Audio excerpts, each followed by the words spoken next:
যখন একের পর এক তারকা ফুটবলার ইউরোপ ছেড়ে সৌদি প্রো লিগে নাম লেখাচ্ছেন, তখন নতুন করে আলোচনায় উঠে এলেন পর্তুগালের সম্ভাবনাময় ফরওয়ার্ড জোয়াও ফেলিক্স।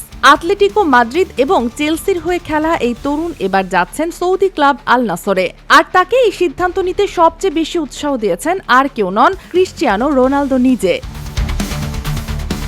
ফ্রান্সের ফুটবল ভিত্তিক ওয়েবসাইট ফুট মার্কেটও জানিয়েছে, রোনালদো নাকি ফেলিক্সকে বোঝাতে দিয়েছেন এক স্ট্রং রিজন, জাতীয় দল। তিনি সরাসরি বলেন, যদি তারা একসঙ্গে আল নাসরের হয়ে 40 থেকে 50টা ম্যাচ খেলেন, তবে জাতীয় দলের কোচ রবার্তো মার্টিনেজের চোখে তারা হয়ে উঠতে পারেন দুর্দান্ত কম্বিনেশন।